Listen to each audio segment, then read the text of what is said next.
Yes, welcome on in, everybody, to the Saturday Night Network for another of our season 51 cast preview podcasts here today to talk about the return of Ashley Padilla to Saturday Night Live for her second season at the show. And joining me today is the amazing Rachel Chang. Rachel, how are you? I'm doing so well. I'm so excited to be talking about Ashley. Yeah, I'm so excited to have you here. Rachel, how's your summer going?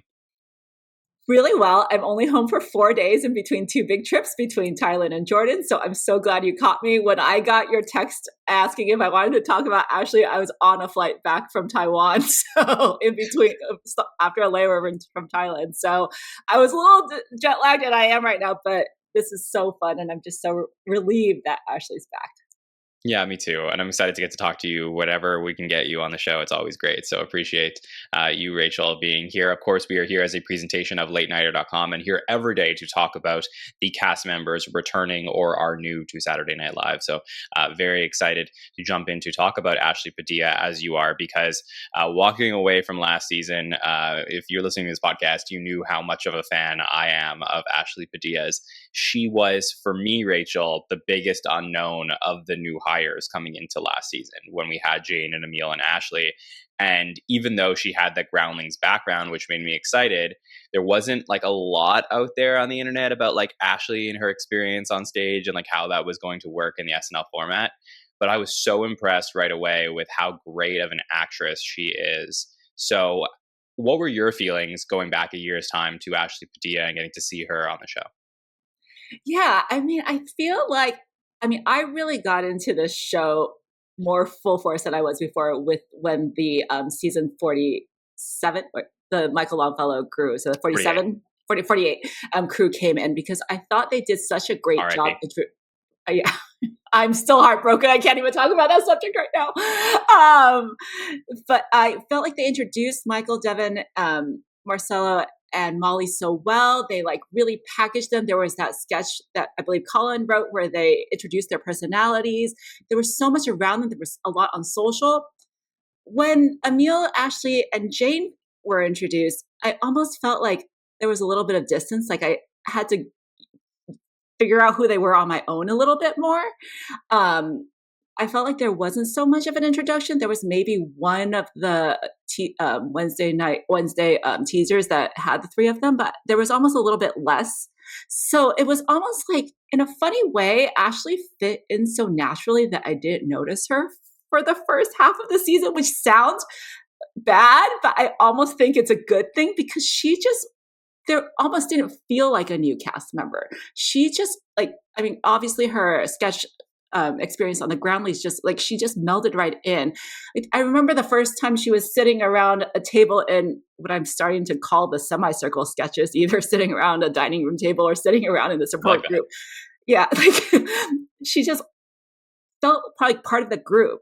And then she also got, I believe, two of her sketches on. She had two writing credits in her first 8 episodes, which is huge. Yeah. So speaking of, those are the I Got One sketch, the dogs one that we had at the end of the Bill Burr episode, and the Italian restaurant sketch in Paul Mescal's episode. So those were the real, like, okay, let's give Ashley a shot here. I think some of the writing from the Groundlings got moved over to Saturday Night Live. And I think they were okay moments. Like, they weren't anything that blew me away. But I thought she was like, okay, this is pretty interesting. But I really do think it was the back half of the season for me, Rachel, that just like I started to get it more and more. I think as Ashley got more comfortable with the show, I started to see these sketches where she would just like do 1 or 2 lines. And then I was like, whoa, she has that thing that a lot of people don't have, which is that a sketch can be just okay and she can make it great by having that one just killer line. Or a sketch can be great and she can make it an all-timer by putting that on top. And I just think that it's the thing that really you only start to notice when you just watch so much Saturday Night Live, so many sketches. You're like, you start to see like the things that stand out. And for her, I was just so impressed.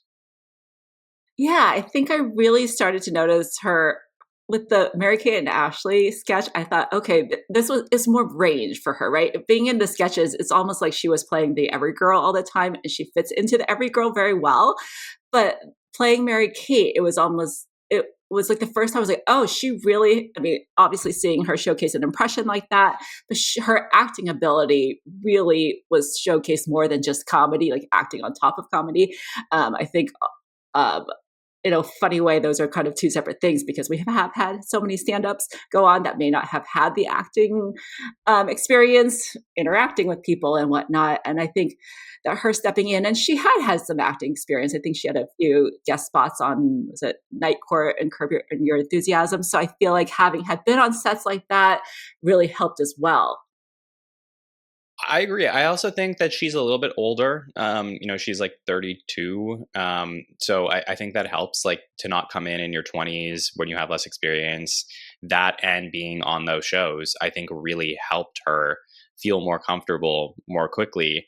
I also think that Heidi Gardner being at the show and having that experience, being from the same place that she came from, like that pathway, must have been really comforting for Ashley. And I don't know, like, we didn't talk to Ashley or Heidi since they were on the cast together, but I would think that there was some sort of like bonding over that, and that Ashley could look to Heidi as someone to model herself after slightly, because that was the thing that we all noticed from Heidi in those early seasons of 43, 44, was that she would come on Weekend Update and have these incredible characters, and then you would just see like her transform into them.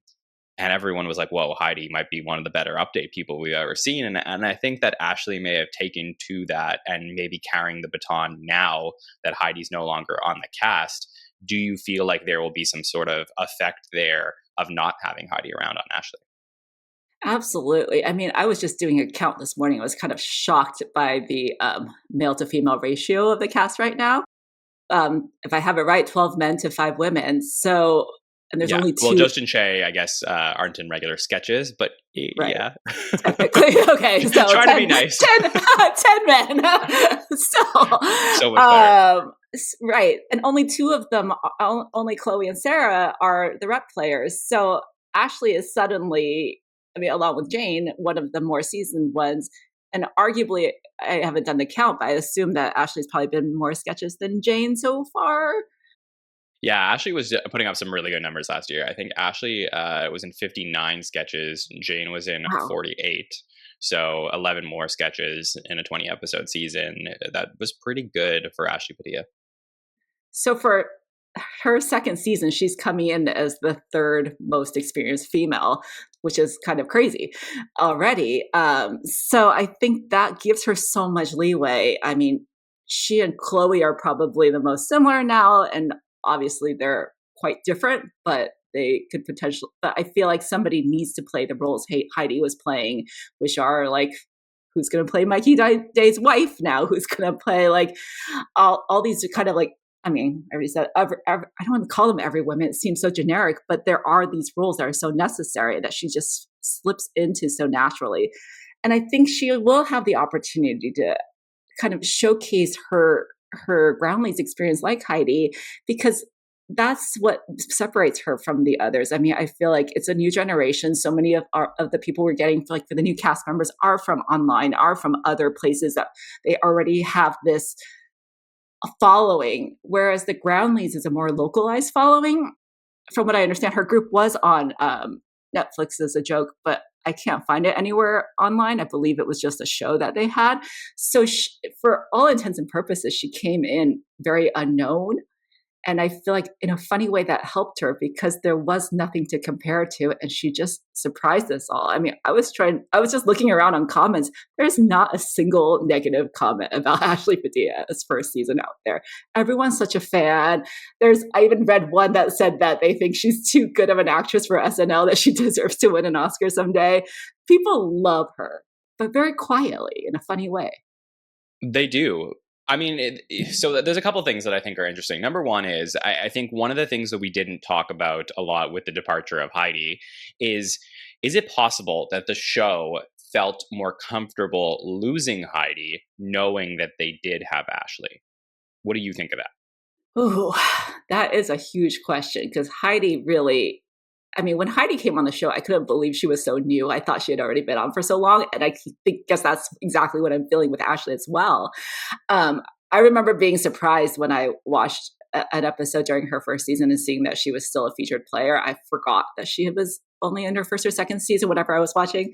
And yeah, there must be some comfort that they do come from a similar resume. They do kind of fill that same role. Not that I want to compare them apples to apples. They're totally different people but they do have the same training. And I think that it may have given the show a little bit more comfort, but it's also like, that's a huge thing to take somebody who's been there for 9 years, Heidi had under her belt.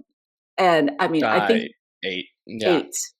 So I think what Ashley was probably doing the first half of this year is really just understanding the process, which, I mean, I can't remember who said this once, that sometimes it takes a couple of years to just understand and where you fit in. But I think, like you said, by the second half of the season, there's no hesitation. I mean, I never noticed her looking at cue cards, never noticed her like doing any of that. She just really seemed to kind of glide right in. Early on, there was also that sketch. I think it was with the one with Bowen, was like a support group sketch where she made Bowen break, which is huge. I mean, she's up there with the longtime SNL cast, stars of the show, the big stars of the show, and even her first sketch that she wrote, it was Bowen, Ego, Heidi, and Keenan. I mean, she was always playing with the big players. And I mean, yes, she was grouped with the new cast from time to time too, but I think she was the one who was kind of bouncing between the two groups more readily because she was ready for it. I completely agree. I also think, going back to the other thing we didn't mention yet, which is her Joanne Fabrics weekend update piece that she did in the second half. That was sort of the breakout moment, I think, where we were seeing her from watching the show so closely, but someone who maybe like doesn't watch week to week or doesn't analyze the show in the way we do may have not seen what Ashley was doing. And then she gets there and does that update piece and just blows everybody away. And I think that that's the moment that maybe the show is like, oh, we have something incredible here with Ashley Padilla. And just back to my point about Heidi, which is that I'm not saying that Ashley had anything to do with Heidi being let go, but I do think that there is a way that we can sort of look at the show's changes and say that they may have felt more comfortable with the women who are more veteran not being there, given that they have Ashley, versus the more junior men of the cast. They maybe didn't trust them as much, and that's why they left, versus people like Mikey and Bowen and Keenan and all the veterans. So I just think like something to think about overall there. Look, I think the thing about Ashley is like she had no pressure last year, completely blank slate. Nobody knew, who she was. Now, Rachel, the spotlight's going to be on her this season.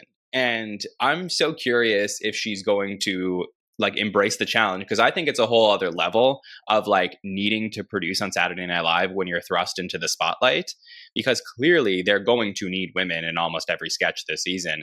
And, they can only use so much of Sarah Sherman and Chloe Fineman. Like she's the next person up, of course, Veronica and Jane as well. But yeah, like I do think that there's going to be a much bigger weight placed on her shoulders. So how do you feel like she will do with that coming up into her sophomore season? I mean, this is her moment. This is kind of her make it or break it moment, especially the first few episodes going in as she's going to be so needed. I mean, we can't have an all male SNL. So we're going to need her. And Ashley Padilla does her homework. I know she listens to the podcast religiously. She does her homework. She studies. She understands what works and doesn't work. She listens to what we have to say. And I think that goes a long way too, because if you're listening to the feedback as much as you are navigating the ins and outs of the show, and you're kind of taking that all together, that satisfies both sides. She's naturally won the fans over, especially all of us super fans. And I think that she just really needs to it seems like the two sketches she actually wrote with different groups of longtime writers. So it seems like she's working well with different people. I think one was with Brian Tucker and the other was, I think I wrote it out, with Allison Gates and Kent. Is that right? Kent Sublette, yeah. Sublette. So, and her weekend, I did get nervous during the 50th anniversary special because I believe she's the only one who didn't technically get shown on camera. I know she was in the Domingo sketch, but kind of at the side. I got super nervous and I was like, oh my God, they released that t-shirt. Is her name on the back? I remember going like, oh my gosh, is she going to be on the t-shirt? Because she wasn't technically on screen. So and then when Joanne Fabrics, I was like, okay, this is her moment. It just took a moment. Like I had that nervous, I like, it was like an up and down for me, watching her. Like she was brewing the first half of the season. I had that nervous moment. And then with Joanne, it was like, I happened to be at my sister's and my 10-year-old niece and I watched it together and she loved it. She just kept going, she's so funny. She's so pretty. She's so funny. She's so pretty. So she's got this wide appeal, but I think there was something very likable about the character, even if she didn't understand what Joanne Fabrics was in the bankruptcy. The way that Ashley has that physicality within the update desk. I mean, Update has always been a spot for stand-ups to really shine, but coming from sketch, she kind of used it in the right way for her. Even her interactions with Jost were just so natural. There was no nerves. From what I understand, she had tried several times previous sketches on Update that didn't go. I wasn't there for any of those tapings, but I feel like this was a moment for her that she really embraced, and that hopefully she'll do that again throughout the season. Yeah, I think you're right. If I'm just going to go into the archives for a second, she had a cut weekend update bit, Muscle Man on Positivity, from the Ariana Grande episode. Then she had a weekend update bit cut at the Shane Gillis and Gaga episodes. And I think that was a woman with a new haircut.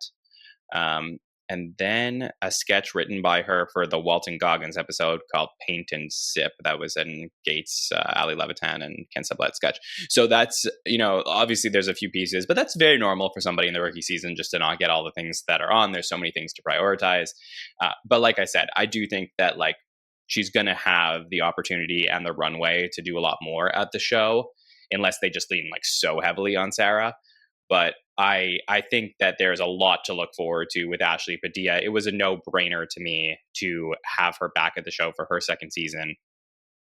Now, a lot of times when you have somebody who is like stays on at the show past their first season, sometimes they do bond really well with people who are newer at the show because they can relate to them the most. They were just these people the year before.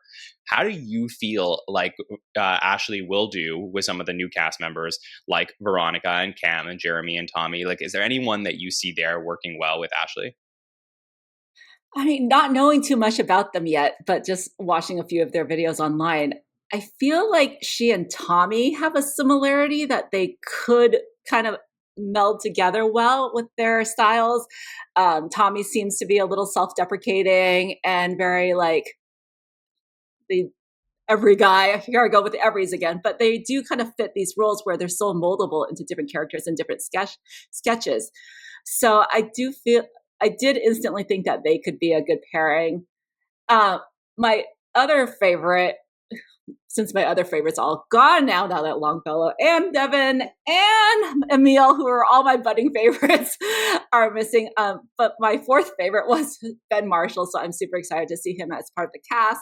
I'm curious to see how he'll fit in. I wonder if because they both have written as well. I know they haven't written together, but because they have the behind the scenes and the on-screen experience, if they might find a sort of bond there and work together well. I feel like she's a little bit further from Cam, so I'm not sure how that may work. Although that could be a opposites attract and work scenario. And Jeremy, I feel like maybe, but I feel like she might. I don't know. I just felt like Tommy and her might be a better match. That's interesting. I mean, I think Jeremy is the one who I could see maybe having an easier time working with Ashley because Jeremy comes from a sketch background as well. True. So like they may work well together. Like Jeremy could be the Bill Hader to Ashley's Kristen Wiig, which I think is something. I like that. Yeah, like that could be something there. And what I do think is interesting that could throw something in the mix is like, we talked about this a little bit in the Marcelo podcast that I just did with Hallie, but like the relationship of Marcella to Cam, who seem to be pretty good friends, but they're both like very high energy, and like I don't know if like at what point like they can both succeed at the show to the fullest. Like that would be like I want to see how that works. I'm also very curious, like how does Ashley and Veronica work together? Right. Ashley's like a little bit more subdued, but like really comes out in her characters and her performances, sort of like a Kristen Wiig. And I think Veronica's like a little bit more like Amy Poehler-ish, where she sort of has this like big personality, like very energetic, like that type of thing. So I sort of see her as like an Amy Cecily type of performer, and I'm interested, even though she's like a year behind, and maybe they would favor giving more to Ashley. Like, how did those two succeed together on the show? I think if they can figure out where the chemistry lies between Veronica and Ashley, then we really have something. Yeah, I mean, I feel like these 5 that are coming in are all so different that it will be interesting to see what is the spark that bonds them. Will it be their sketch background? Will it just be something that happens in the first few episodes behind the scenes? Or maybe it's something unexpected that will grow throughout trial and error. So I am curious to see how it will all pan out. I also am curious to see how Ashley and Dismukes kind of pair up, because they did play a couple several times. And it wasn't, I mean, it just felt that, again, everything feels natural with Ashley, but there was a lot of that. It's almost like, could they be a pairing that becomes the new Mikey and Heidi? I don't know, maybe. I like that. That would be awesome. So, yeah, looking forward to seeing what we're going to get from Ashley this season. Any final predictions or something you would like to see from her in season 51? I think just one other thing that I was so impressed with is I was sitting at home over the Christmas holidays, and I've become a huge Nate Bargatze fan since he's hosted SNL, and happened to turn on his Nashville Christmas special and was so surprised that Ashley and Mikey were the two that were recruited to come down to Nashville and film that special. And that was just weeks into her being on SNL, and for Nate to pull her out into for something that's become so iconic, obviously opening the Emmys too, the world of the Washington, what's it called, Washington's Dream sketch. Dream, yeah. I feel like, I mean, that was a big deal, and that was at the Grand Ole Opry. I mean, every element of that was a big deal. I remember shouting to my mom, "Oh my God, it's Ashley Padilla, and it's not SNL." So I feel like people are starting to notice. I mean, the fact that that happened very early on for her, and that she's getting more and more airtime just very generically, will hopefully mean that this is just the season where she truly makes a name for herself. I think we all are talking about her, and I can't wait for the world to talk about her as well. I'm very excited for this. I think that Mikey and Streeter giving her that confidence to bring her there, I think is a huge point in her resume, and something that may have been like a positive turning point in her getting more comfortable with the show. So overall, I think it's a wonderful look back, Rachel, at what she did last year, and can't wait to see what she's going to do this year. We want to know what you think Ashley Padilla is going to do this year. So put your thoughts in the YouTube comments below. Let us know. We would love to hear from you. Of course, we want to hear from you for every one of these cast members, and we will be doing these podcasts every day leading up to the start of the season, and we will have more coverage, including our season 51 preseason roundtable, our draft podcast where we draft these cast members before the start of the season, and then full coverage, hot take show, roundtable by the numbers after the premiere of Saturday Night Live. So cannot wait for that. Rachel, are you excited for the start of season 51? I will say this is the most nervous I've been about a new season. I went into the last 3 new seasons with the new cast members so much more excited. So I feel like there's been a lot of wild cards, and it's not just, maybe it's just that I'm mourning the loss of Longfellow, and I was really hoping for a Longfellow Casey Schnorma weekend update, despite it being a rumor. But I'm curious. I'm curious to see how it plays out. I feel like there's always twists and turns, and I can't wait to see who my new favorites will be, but I am confident that Ashley will be at the top of the list. We will be there every step of the way to see how it goes. So you can subscribe to the podcast, YouTube, Apple Podcasts, and Spotify to never miss anything we have going on here at the SNN, or follow us on social media at the SNL Network to catch all of our posts on socials. I want to thank Late Nighter for being the presenting partner for our show here today, and Rachel for joining us on the show. Rachel, do you want to plug anything you're working on? I'm just going at it, traveling the world and writing about entertainment along the way. So follow along with me on Instagram at Rachel S. Chang. Perfect. And I can't wait for you to join us throughout our coverage of season 51. So, on behalf of everyone here at the Saturday Night Network, my name is John Schneider, and we will see you next time, everybody. Have a good one. It's on the Saturday Night Network.